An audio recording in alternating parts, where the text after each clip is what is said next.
जय श्री राम मित्रों। राम से बड़ा राम का नाम। मित्रों, रामायण की एक कथा के अनुसार एक बार अयोध्या में राम दरबार में भगवान राम जी की सेवा में पवन पुत्र हनुमान जी इतने तन्मय हो गए थे कि उन्हें एक दिन गुरु वशिष्ठ के आने का उनको ध्यान ही नहीं रहा। राम दरबार में सभी ने उठकर उनका अभिवादन किया, लेकिन हनुमान जी नहीं कर पाए। इस पर वशिष्ठ जी को अपने अनादर होने पर उन्हें अपमान महसूस हुआ और उन्हें क्रोध आ गया। तब फिर उन्होंने राम दरबार की सभा में श्री राम जी से कहा कि राम, गुरु का भरे दरबार में अभिवादन नहीं कर अपमान करने पर क्या सजा होनी चाहिए। तब श्री राम जी ने कहा, गुरुवर आप ही बताएं। वशिष्ठ जी ने कहा, मृत्युदंड। भगवान श्री राम ने कहा, मुझे स्वीकार है। तब भगवान श्री राम जी ने कहा, गुरुदेव आप बताएं कि यह अपराध किसने किया है। तब फिर गुरु वशिष्ठ ने कहा, बता दूंगा, पर राम वो तुम्हारा इतना प्रिय है कि तुम अपने आप को सजा दे दोगे पर उसको नहीं दे पाओगे। तब फिर श्री राम जी ने गुरु वशिष्ठ से कहा, गुरुदेव राम के लिए सब समान हैं। मैंने सीता जैसी पत्नी का सहस्त्र त्याग धर्म और मर्यादा की रक्षा के लिए कर दिया, फिर भी आप मुझ पे संशय कर रहे हैं। गुरु वशिष्ठ बोले, नहीं राम, मुझे तुम्हारे ऊपर संशय नहीं है, पर मुझे दंड के परिपूर्ण होने पर संशय है। अतः यदि तुम मुझे यह विश्वास दिलाते हो कि तुम स्वयं उसे मृत्युदंड अपने अमोघ बाण से दोगे, तो ही मैं अपराधी का नाम और अपराध बताऊंगा। श्री भगवान राम जी ने पुनः अपना संकल्प गुरु वशिष्ठ के समक्ष व्यक्त कर दिया। तब फिर गुरु वशिष्ठ जी ने बताया कि यह अपराध तुम्हारे परम भक्त हनुमान जी ने किया है। तब फिर हनुमान जी ने भी अपने इस अपराध को स्वीकार कर लिया। तब भगवान श्री राम ने दरबार में घोषणा कर दी कि कल संध्या काल में सरयू के तट पर हनुमान जी को मैं स्वयं अपने अमोघ बाण से मृत्यु दंड दूंगा।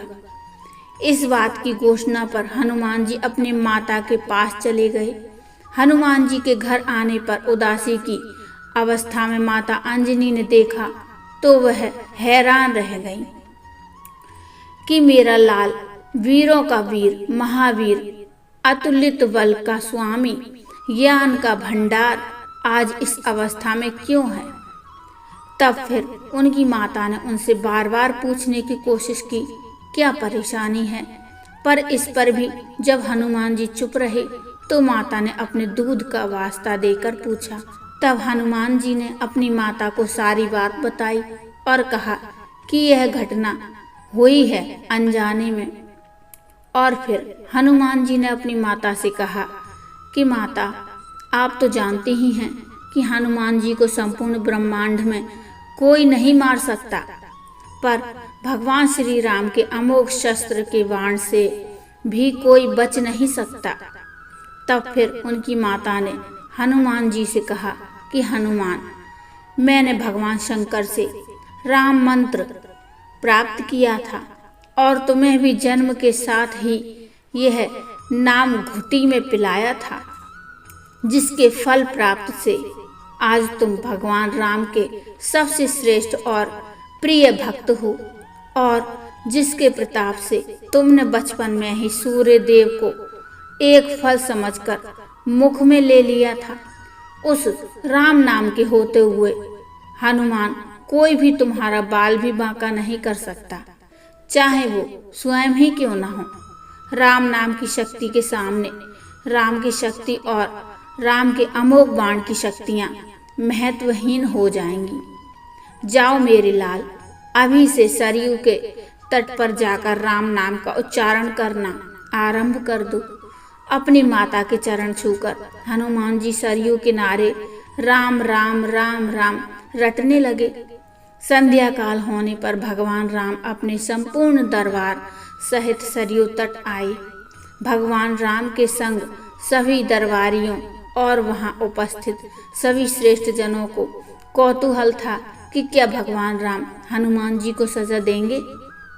लेकिन जब श्री राम ने अपने बार बार रामबाण महाशक्तिधारी अमोघ शक्ति बाण चलाने पर हनुमान जी के ऊपर उनका कोई असर नहीं हुआ तो गुरु वशिष्ठ जी ने शंका जताई, राम, क्या तुम अपनी पूर्ण निष्ठा से बाणों का प्रयोग कर रहे हो? तब श्री राम ने गुरु वशिष्ठ से कहा, हाँ गुरुदेव, मैं गुरु के प्रति अपराध की सजा देने पर अपने बाण चला रहा हूँ। उसमें किसी भी प्रकार की चतुराई करके मैं कैसे वही अपराध कर सकता हूँ? तब फिर गुरु वशिष्ठ जी ने श्री राम से कहा, तो फिर तुम्हारे बाण अपना कार्य क्यों नहीं कर रहे हैं?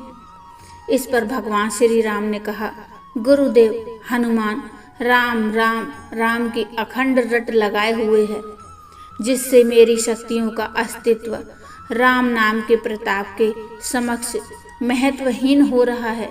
इससे मेरा कोई भी प्रयास सफल नहीं हो रहा है।